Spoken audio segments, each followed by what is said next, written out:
Olá, pessoal, tudo bem? Então, gente, hoje nós vamos estudar sobre o verbo to be no passado na forma interrogativa. Lembra nas aulas anteriores nós estudamos sobre o verbo to be na forma afirmativa, na forma negativa e hoje nós vamos estudar ele na forma interrogativa, tá certo, gente? Então, vamos iniciar o nosso estudo, tá?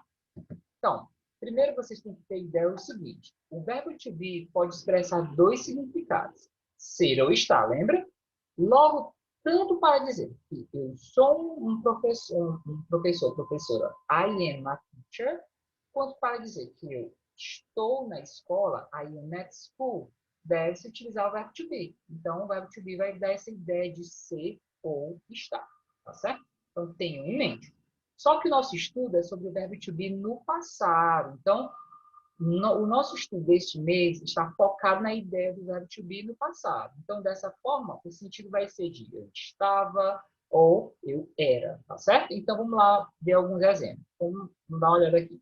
I was sad. Então, eu estava triste.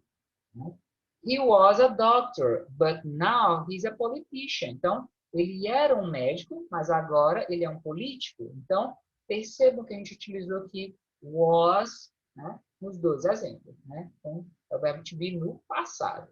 Então, vamos dar uma olhada agora aqui nesses exemplos. No presente e passado. Então, I am, you are, he is, she is, it is, we are, you are, they are. Essa é a forma afirmativa do verbo to be no presente. Forma afirmativa do verbo to be no passado. I was, you were, he was, she was, it was, we were, you were, they were. Percebam essa diferença. Isso nós já estudamos em algumas aulas atrás, tá bom?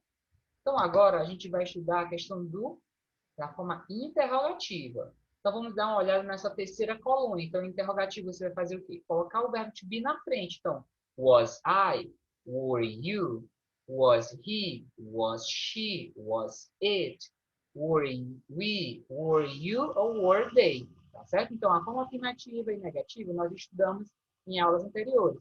Agora, foca nessa parte interrogativa, tá certo? Então, vamos dar mais alguns exemplos aqui. Então, were you at home yesterday? Então, você estava em casa ontem? Então, seria, yes, I was at home yesterday. Or no, I wasn't at home yesterday. Ou, was she sick last week?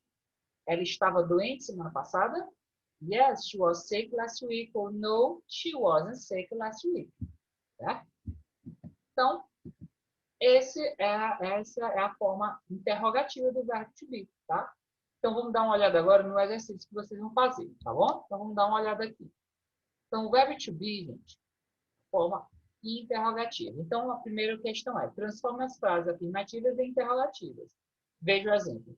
She was very rude. Ela era muito mal educada, né? Muito rude, né? Então, essa é a forma afirmativa. Se eu quero transformar em interrogativa, was she very rude? Então, eu peguei o verbo to be, coloquei na frente do sujeito e botei o pontinho de interrogação. Você vai fazer a mesma coisa nesses outros exemplos, da letra A até a letra E.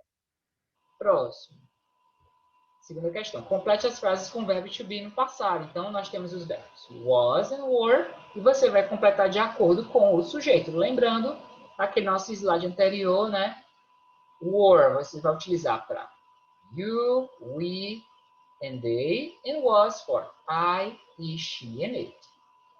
Próximo. Faça 3 perguntas usando o passado do verbo to be, was or were. Então, você vai fazer 3 perguntinhas. Seja bem criativo e crie essas perguntas, tá certo, gente? Então, não esqueça de enviar esse exercício para a plataforma Móvel Família, tá certo? E vejo vocês na próxima aula, tá certo, gente? Então, have a nice day, have a nice weekend, and see you around, guys. Have fun!